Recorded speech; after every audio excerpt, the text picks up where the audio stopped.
You're broke, not just financially, spiritually, mentally. Your mind is a prison and you've decorated the walls with excuses. You think you have money problems. You don't. You have emotional problems that have metastasized into your bank account. And until you heal the disease at the source, no amount of income will cure the symptoms. You wake up at 3 a.m. Again, heart racing, sweat on your neck, not from caffeine, not from exercise, from the silent panic of knowing with absolute certainty that you are wasting your life while pretending everything is fine. You scroll, you consume, you compare your behind the scenes to everyone else's highlight reel. You do everything except the one thing that actually matters. Control. You have none. And deep down, in the parts of yourself you don't post about, you know it. You feel it in your chest when you check your bank account through squinted eyes, hoping the number changed magically since yesterday. You see it in the mirror when you rationalize another impulse purchase as self-care or treating yourself. You taste it when you tell yourself, I'll start tomorrow, for the 400th time this year.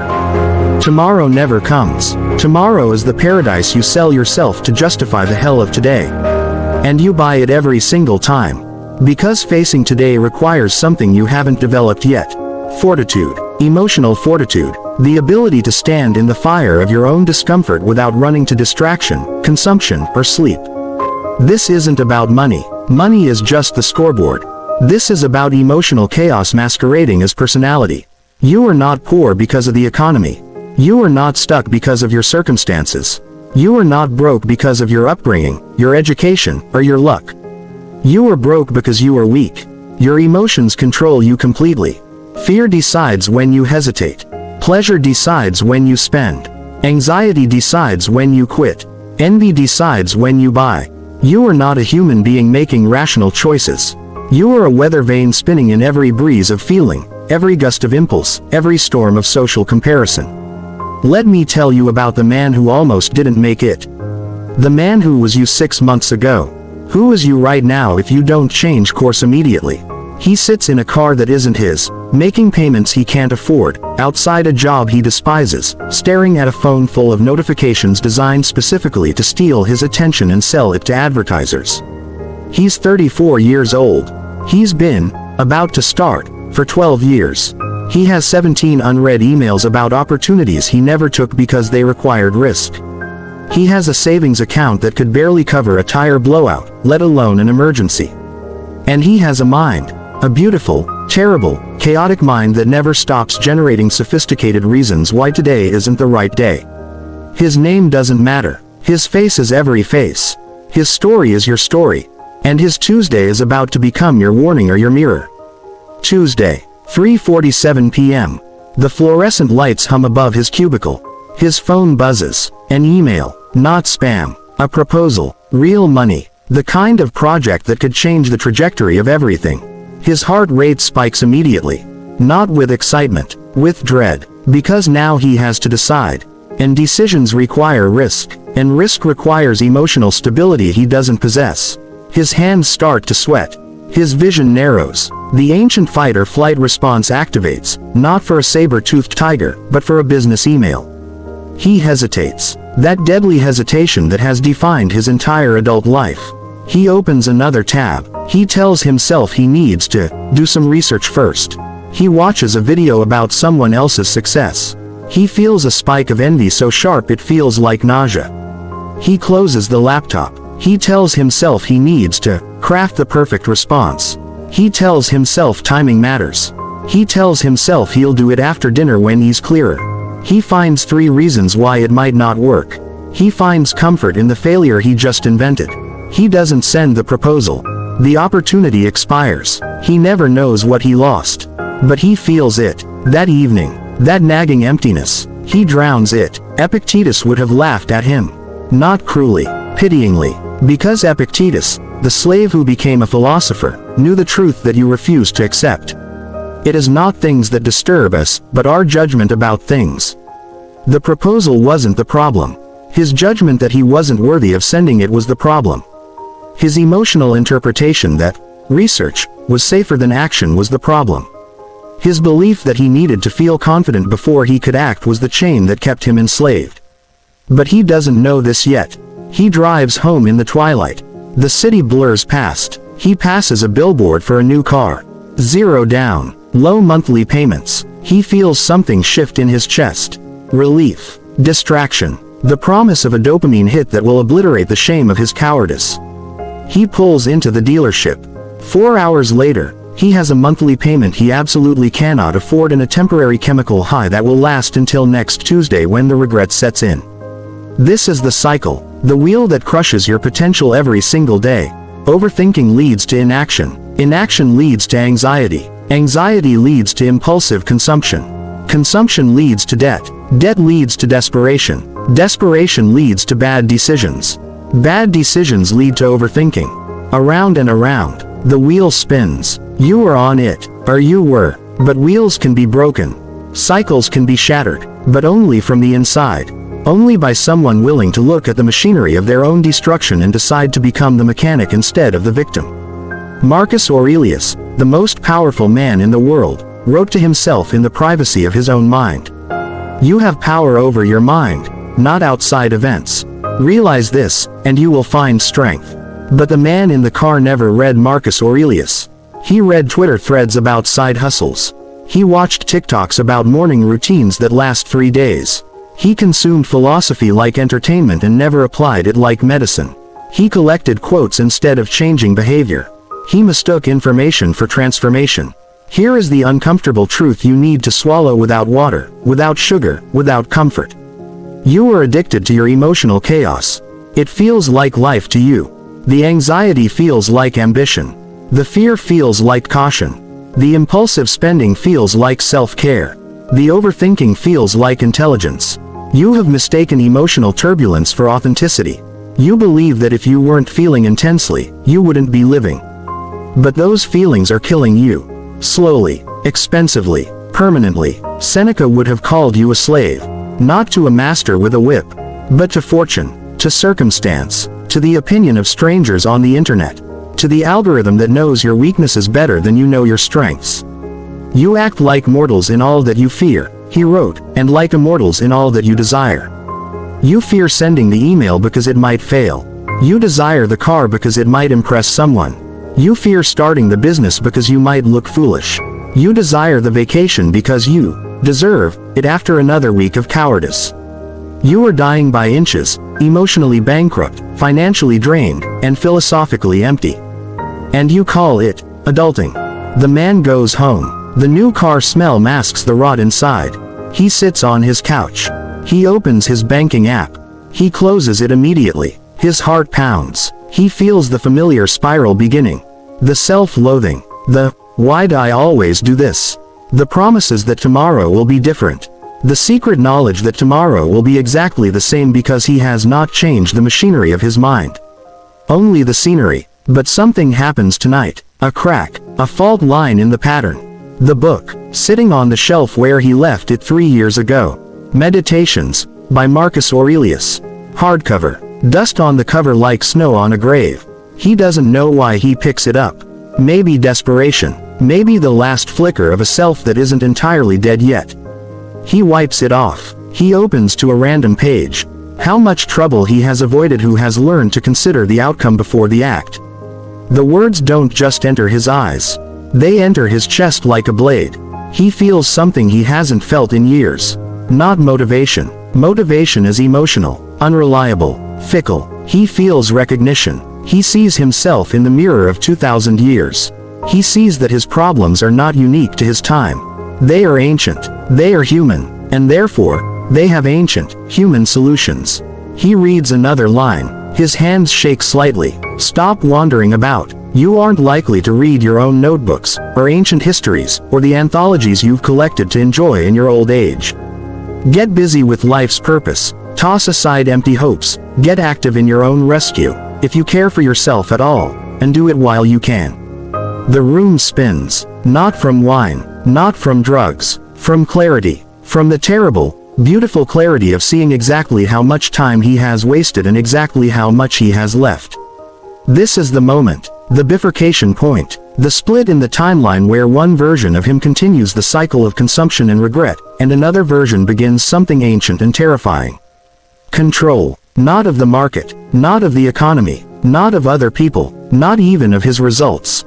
Of himself, his reactions, his impulses, his fears, his desires. The only domain that was ever truly his to rule. He realizes something that you need to realize right now, in this exact second, while you're watching this. His financial poverty was never about money. It was about emotional indiscipline wearing a financial mask. Every dollar he spent impulsively was an emotional decision masquerading as a financial one. Every opportunity he missed was an emotional failure dressed up as practical caution. Every morning he hit snooze was an emotional surrender to comfort. Every "I'll start Monday" was an emotional lie. Marcus Aurelius again, speaking across centuries. Like a soldier storming a wall, you have a mission to accomplish. And if you've been wounded and you need a companion to pull you up, so what? The mission is not to get rich. The mission is not to retire early. The mission is not to flex on Instagram. The mission is to become the kind of person who cannot be broke, because broke is a state of mind before it's a state of wallet. Broke is the belief that your feelings matter more than your future. Broke is the addiction to immediate gratification. Broke is the inability to delay pleasure. And that can be cured. But the medicine tastes like discipline. He puts down the book. The room is quiet. He picks up his phone. Not to scroll, to delete. He deletes 4 apps, not because he hates them. Because they control him. Because he has decided, in this moment, to be the user, not the used. He opens his laptop. He finds the proposal draft. He doesn't reread it. He knows it's perfect enough. He knows that perfect is the enemy of sent. His finger hovers over the trackpad. 3 seconds. 3 seconds of pure emotional terror. The old self screaming, "Wait." The new self whispering, "Now." He hits send. The email is gone, irretrievable, out in the world where it can be judged, rejected, or accepted. He feels nausea, then peace. The profound peace of action over anxiety. The peace of control over chaos. He doesn't check his phone for an hour. He doesn't care about the response. He cares that he finally acted despite fear. Despite the voice that said he wasn't ready. Despite the emotion that said wait. He acted, and in that action, he was reborn. Seneca wrote, "We suffer more often in imagination than in reality." The man in the story just stopped suffering in imagination. He started living in reality. The reality where he controls his response to the world, even when he cannot control the world itself. The reality where he is the cause, not the effect. The reality where emotions are data, not directives. But here's what you don't know yet. Here's what you need to understand about what comes next. The proposal was rejected, cruelly, completely. The email came back with feedback that would have destroyed the old him. Harsh, personal, definitive, but the new him. He reads it twice, not to torture himself, to learn. He closes the laptop. He goes to sleep at 10 p.m. He sleeps through the night for the first time in 6 years. Because he has discovered the secret that the Stoics buried in plain sight for anyone willing to look. The obstacle is the way. Rejection is information, not identity. Pain is a teacher, not a tormentor. And he is finally ready to learn. Not from books, from reality, from the bruises that build armor. This is where your story splits. Not tomorrow, not Monday, not when you feel ready. Now, while you're watching this, you are either the man in the car, about to drive to the dealership, about to hesitate, about to rationalize, about to betray your future self for the 1000th time. Or you are the man who just hit send, who just embraced the terror of action, who just decided that emotional mastery is the only wealth that matters and that everything else flows from that sovereignty. You think you need more information. You don't. You think you need better circumstances. You won't get them. You think you need to feel ready. You never will. The only thing you need is the ability to do what needs to be done despite how you feel about it. Despite the anxiety. Despite the doubt. Despite the comfortable bed calling your name. That is Stoicism. That is financial freedom. That is power. That is the only thing that separates you from everything you say you want. The man in our story didn't become a millionaire overnight. Don't let the gurus sell you that fantasy. But he became something more valuable first. Unbreakable. He started tracking every dollar not because he cared about the money, but because he cared about the discipline. He started waking at 5 a.m. not because he read it in a book, but because he needed to prove to himself that he could control his own biology, his own comfort, his own weakness. 6 months later, the same car, the same parking lot, but a different man sits inside. He's not scrolling, he's writing, not tweets, contracts, systems, strategies. His bank account hasn't changed much yet, but his mind is unrecognizable. He sees opportunities now, not threats. He sees work now, not suffering. He sees delayed gratification now, not deprivation. Epictetus taught, first say to yourself what you would be, and then do what you have to do. The man decided what he would be, emotionally sovereign.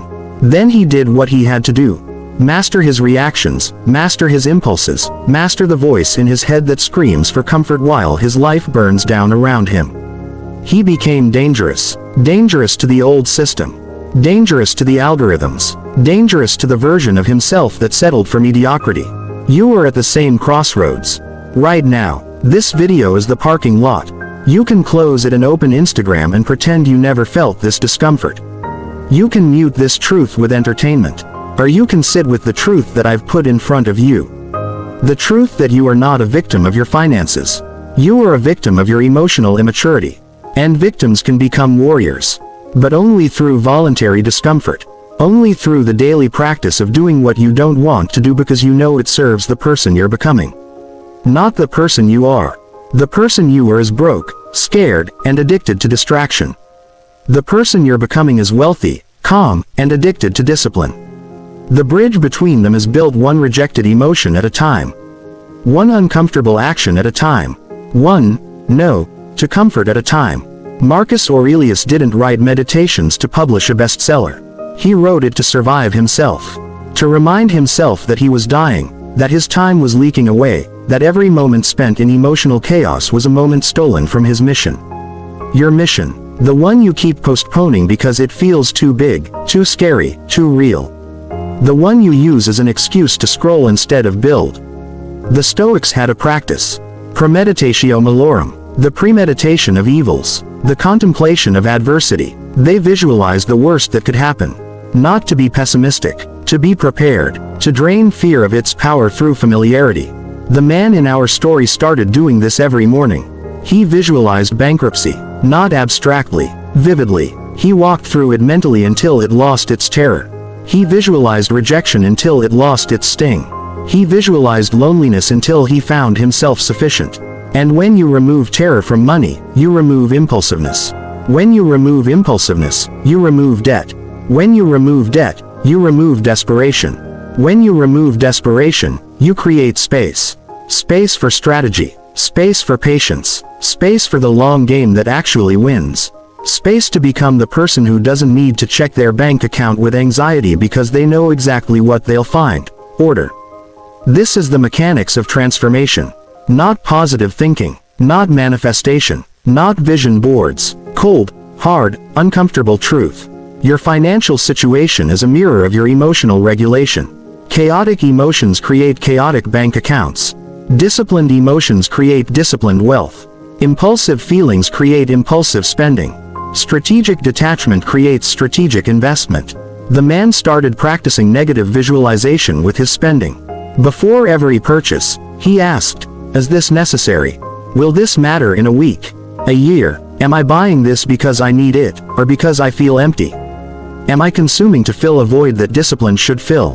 The questions cut like knives. He started answering honestly. The Starbucks stopped. The subscriptions got cancelled. The treating himself became betraying his future self. And the money started to accumulate. Slowly at first, then faster. And something paradoxical happened. The more he denied himself immediate pleasure, the more pleasure he felt. Not from things, from power. From the power of looking at an impulse and saying no. From the power of watching an emotion rise in his chest and not being controlled by it. From the power of being the cause in his life, not the effect. From the power of sovereignty. You want to know the real secret. The secret behind every self-made success.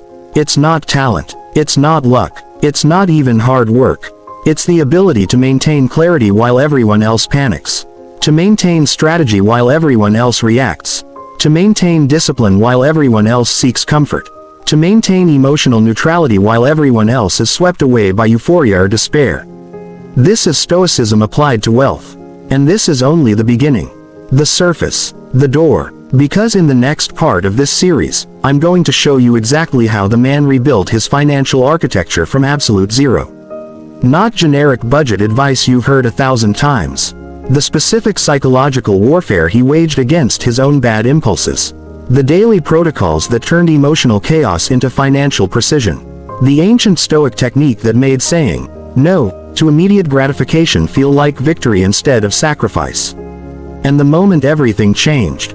You can stop here. Go back to your feed. Pretend you didn't feel this. Pretend you don't see yourself in the man in the car. Or you can continue. But know this.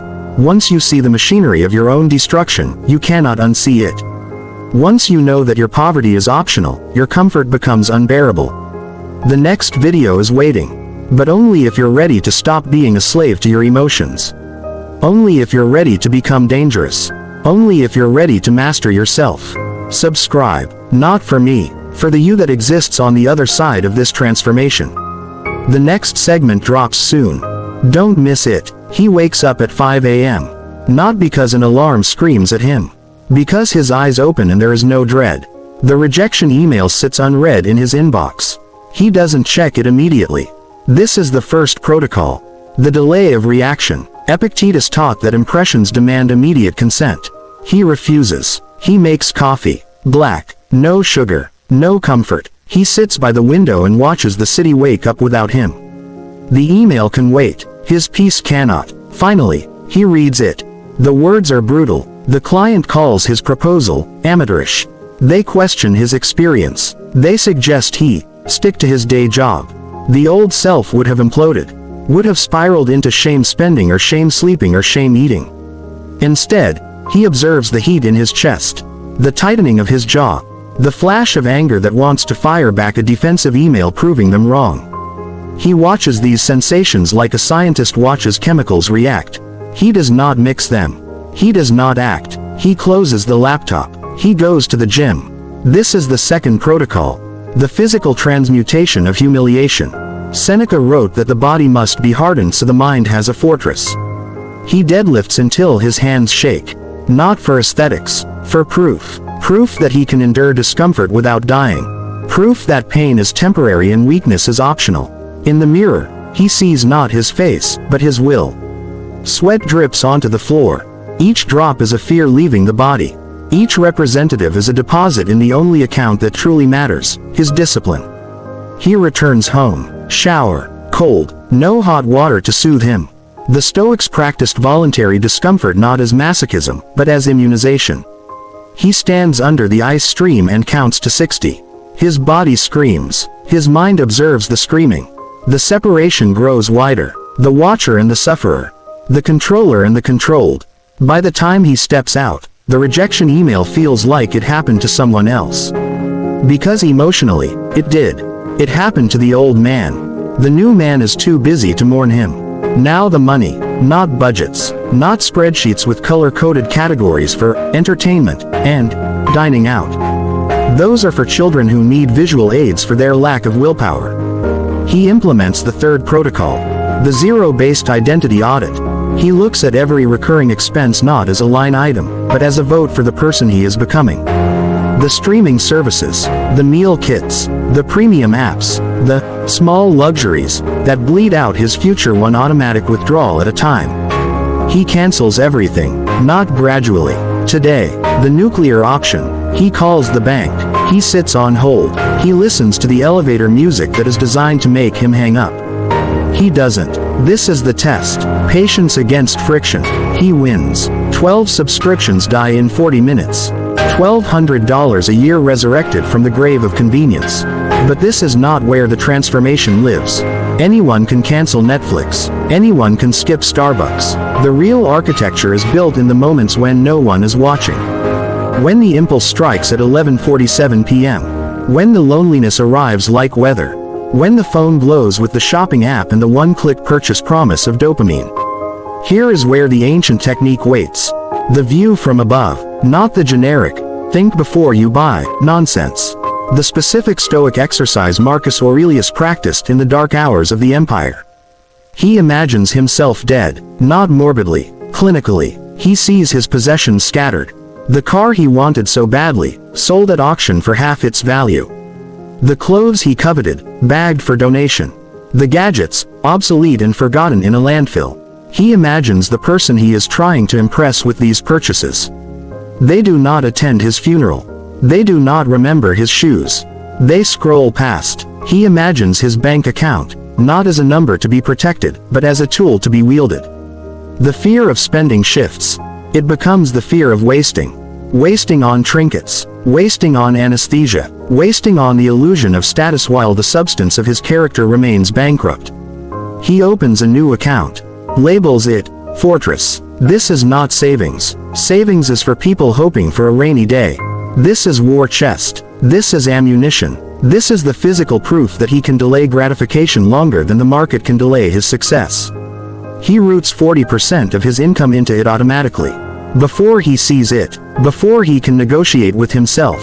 The transfer happens on payday at 12:01 a.m. while he sleeps. He wakes up poorer in the short term and richer in the only timeline that matters. Weeks pass. The rejection that would have destroyed him becomes fuel. He sends 5 more proposals. 10, 20. The Stoic principle of amor fati. The love of fate, not just accepting rejection, loving it, kissing it, because each no is a lesson that the yes men never learn. Each silence from a potential client is practice in obscurity. He stops checking his email every 3 minutes. He checks it once a day at 4 p.m. The rest of the time, he builds. He learns skills that have no immediate payoff.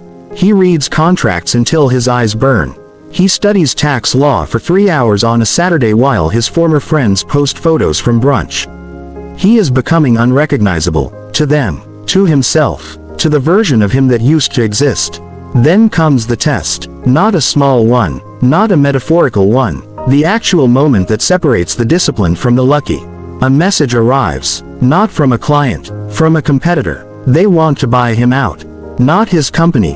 He doesn't have one yet. They want to buy his potential, his nascent systems, his fledgling ideas. 6 figures, cash, upfront, more money than he has seen in his life.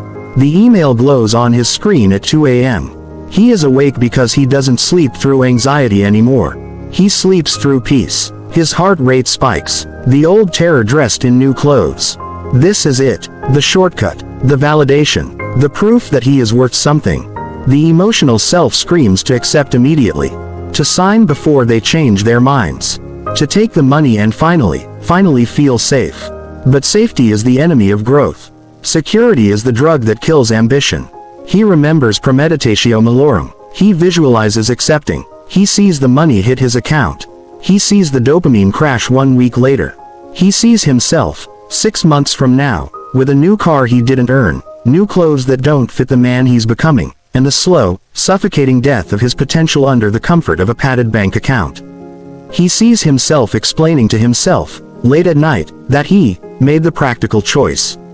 He visualizes refusing, the terror of walking away from security, the look on their faces when he declines, the uncertainty that follows, the possibility that this was his only chance and he is a fool. The hunger that will remain, the fire that will keep burning because it has not been doused with easy money. He stands up, paces. The apartment is dark. The city sleeps. He is alone with the decision that will define the trajectory of his entire life. Not the money, the identity. Is he the man who sells his potential for comfort? Or is he the man who betrays his comfort for potential? Epictetus whispers from across the millennia. If you wish to be a man of honor and trust, if you wish to be free and happy, then remember that it is not the man who speaks well or the man who is commended by the many who is happy, but the man who has power over himself. He sits back down. His hands hover over the keyboard. They do not shake. He types 3 sentences. Thank you for the offer. I am not for sale. The price of my freedom is higher than you can pay. He hits send. The immediate aftermath is not relief. It is pure, uncut terror. The body does not understand philosophy. It understands survival, and he has just declined survival in favor of principle.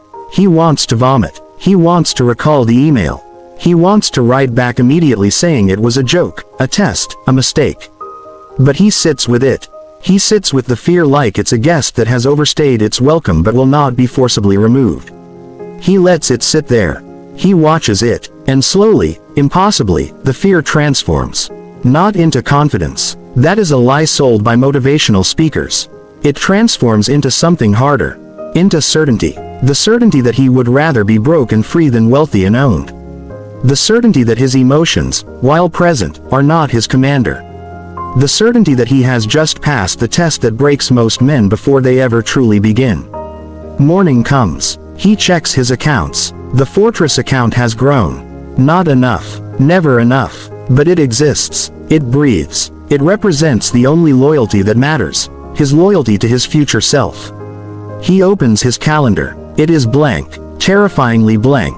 No meetings. No clients. No safety net. Just white space and potential. This is where the third phase begins. Not the phase of restraint. The phase of aggression. The Stoics were not passive monks waiting for death. They were active architects of their fate. Marcus Aurelius ruled an empire while plague ravaged his cities. Seneca managed the treasuries of Nero while philosophy managed his mind. They did not withdraw from the world. They engaged with it completely, but without attachment to the outcome. He stops looking for clients.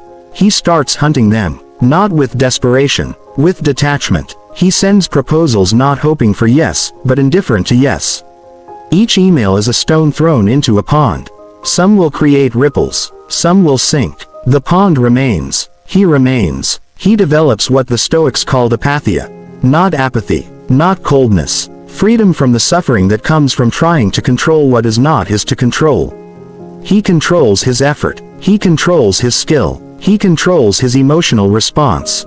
He does not control their decision. Therefore, he does not suffer their rejection.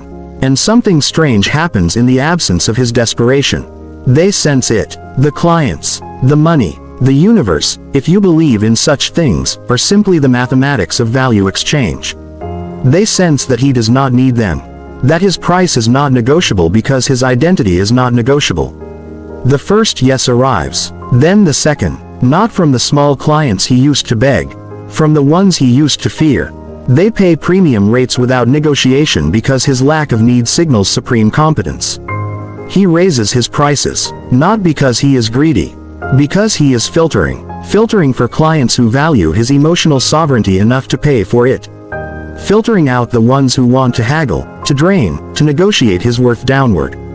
The cheap clients disappear. The wealthy ones arrive. This is not mystical. This is psychological. Certainty is the most valuable currency, and he has minted it through discipline. But the true moment, the one you have been waiting for, the pivot point that changes everything, has not arrived yet. You think it is the money. It is not. You think it is the rejection of the buyout. It was not. You think it is the clients arriving. They are symptoms, not causes. The moment comes 3 months later. He is walking down the street where he used to work. The cubicle building looms. He sees a man through the glass. 34 years old. Same car he used to drive. Same expression he used to wear. The ghost of who he was. The man is checking his phone with that specific desperation, that hunched shoulder posture of someone waiting for permission to live. Our protagonist stops. He does not feel superiority. He feels gravity, the weight of how close he came to permanence, to becoming that man forever. He pulls out his phone. Not to scroll, to delete. He deletes the banking app. Not because he doesn't need to track his money. Because he no longer needs to check it for emotional reassurance. The number is no longer his identity. The number is just a tool. He has what the Stoics called eudaimonia. Human flourishing. Not happiness. Not pleasure. The alignment of his actions with his virtues. The knowledge that whether the market crashes tomorrow or rockets upward, he is unshakable because his wealth is not in the account. It is in the architecture of his mind. He crosses the street, away from the building, into the sun. There is no fanfare, no music swells, no one claps. The transformation is complete when no one notices it but him. When the discipline has become so automatic that it looks like ease. When the emotional mastery has become so natural that it looks like charisma. When the poverty of spirit has been replaced by wealth of character. But this is not the end. This is never the end. The wheel keeps turning. New temptations arrive, new fears, new offers that promise to trade his sovereignty for security. The work does not stop. The practice does not end. The Stoic does not achieve and then rest. The Stoic achieves and then continues. In the final segment of this series, I am going to show you the collapse. Yes, the collapse. Because discipline without wisdom is just another prison. Because the Stoic who masters money but forgets mortality has mastered nothing. Because there is a trap waiting for you at the end of this path that is more dangerous than any impulse purchase or fearful hesitation. It is the trap of certainty itself. The rigidity that breaks even iron. I will show you how the man faced the one enemy that no amount of discipline can defeat. The enemy that requires not control, but surrender. Not power, but acceptance. The moment when all his financial success meant nothing against the reality that Stoicism was created to address. The ultimate test. The next video is not optional. If you stop here, you become the warning. If you continue, you become the lesson. Subscribe. Prepare. The conclusion is coming, and it will break you before it rebuilds you stronger than you thought possible. The hospital lights hum at 3 a.m. Not the fluorescent buzz of the cubicle he escaped. A different frequency. The sound of bodies breaking.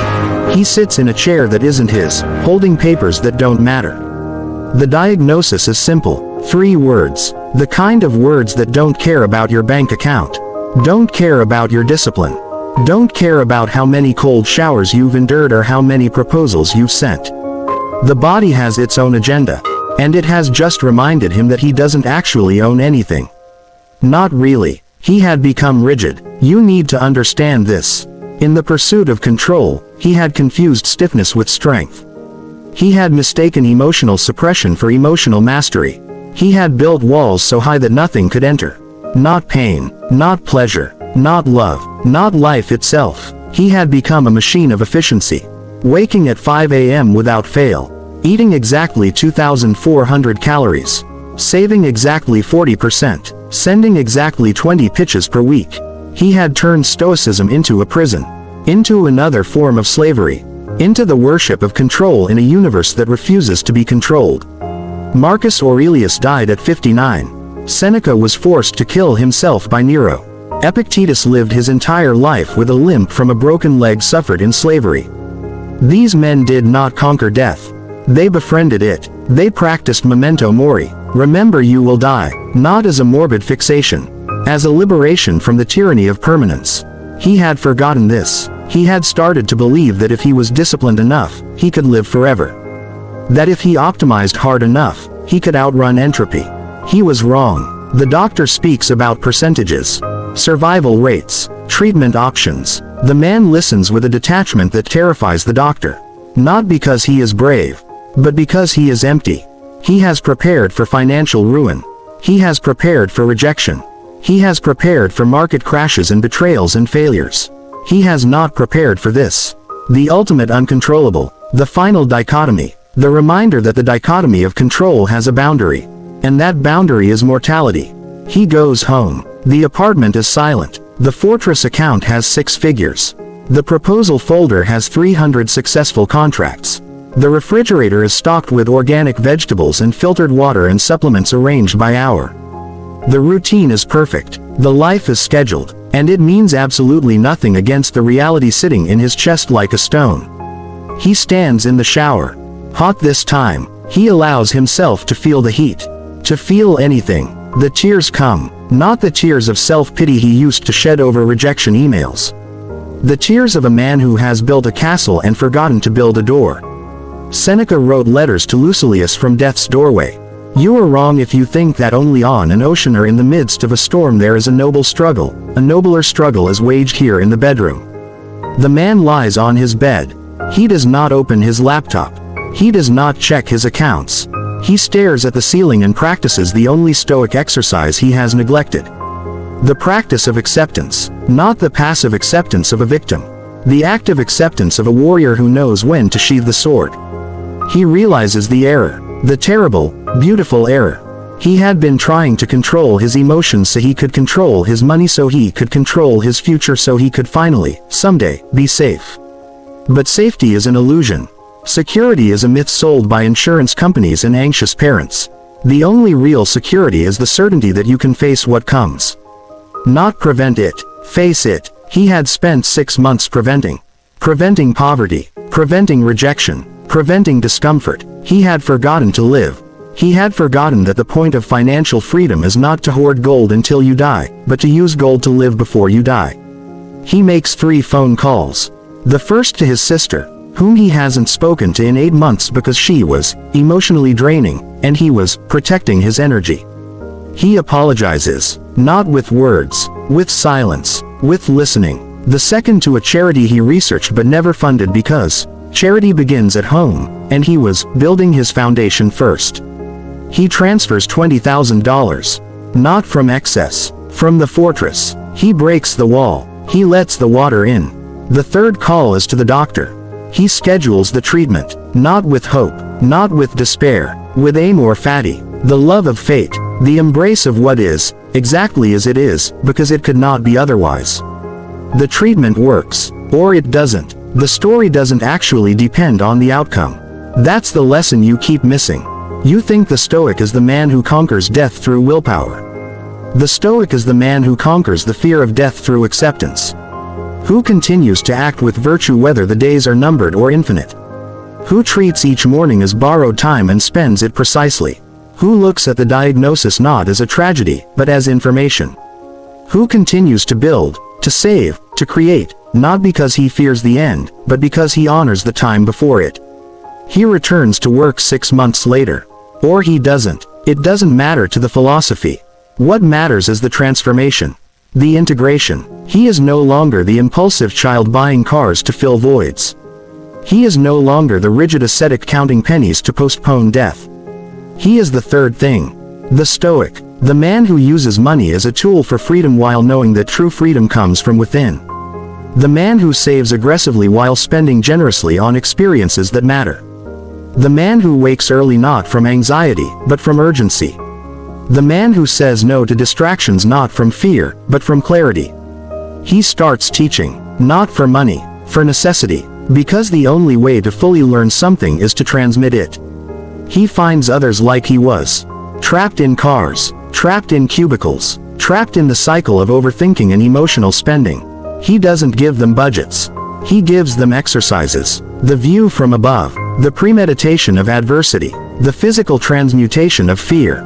He watches them break, just as he broke, and rebuild, just as he rebuilt, and he sees the pattern.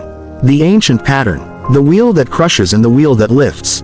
Epictetus said, if you want to improve, be content to be thought foolish and stupid. He is thought foolish by the financial gurus who sell get-rich-quick schemes. He is thought stupid by the minimalists who judge his 6-figure accounts. He doesn't care. The opinions of others are outside his control. His actions are inside. He continues. Day by day, year by year, the money grows. But more importantly, the man grows. He becomes softer with people and harder with circumstances. He becomes generous with time and ruthless with distractions. He becomes the person he needed when he was 34 and terrified. The final scene, not in a hospital, not in a boardroom, on a mountain, early morning. He is 60 years old, or 40, or 90. Time is irrelevant now. He looks out at a view that required no money to witness. The sun rises. He feels the cold. He feels the warmth. He feels everything and is controlled by nothing. His bank account is either full or empty. It doesn't appear on the screen of his consciousness. Only the view, only the moment, only the alignment of his will with the will of the universe, which is not submission, but the highest form of power. He thinks of the man in the car. The man who almost didn't send the email. The man who almost bought the distraction. The man who almost chose comfort over growth. He sends that man gratitude. Because that man had the courage to break. To admit weakness. To pick up a book. To hit send. To reject the buyout. To face the diagnosis. To become. You are that man. Or you are not yet. But you could be. The choice is not in 5 minutes. The choice is not tomorrow. The choice is in the next breath. The next impulse. The next moment when you want to scroll, to spend, to hesitate, to rationalize, to wait. In that moment, you have absolute power. The power to choose the hard thing. The disciplined thing. The thing that serves the person you are becoming at the expense of the person you are. This is the end of the story. But it is not the end of the work. The work continues until your last breath. The practice of Stoicism is not a destination. It is a direction, a leaning toward virtue, toward control over self, toward acceptance of fate, toward the mastery of emotion that allows the mastery of life. You have watched 3 segments. You have felt the discomfort. You have seen the mirror. You have been exposed. Now you have a choice that is not really a choice. Because once you know this framework exists, once you understand that your financial poverty is emotional poverty, once you grasp that your overthinking is cowardice wearing an intelligent mask, you cannot return to ignorance. You can only choose to ignore what you now know. And that choice has consequences. Subscribe, not because I need you to. Because you need to signal to yourself that you are serious. That this was not entertainment. That this was a turning point. That from this moment forward, you are the architect, not the victim. That you will master your emotions or you will die trying. That you choose discipline over comfort. Control over chaos. Freedom over slavery. The next video in your queue is probably funny. Probably distracting. Probably designed to make you forget this feeling. Close it. Open your banking app. Look at the numbers. Feel the discomfort. Sit with it. Then delete 1 subscription. Send 1 proposal. Save $1. Take 1 cold shower. Read 1 page of Marcus Aurelius. Do 1 thing that proves you were here. That you heard this. That you changed. Or don't. And remain exactly as you are. Broke. Scared. Controlled by feelings you refuse to master. The wheel is spinning. You are either breaking it or being crushed by it. There is no third option. There never was. Stand up. The work is waiting. And so is your freedom.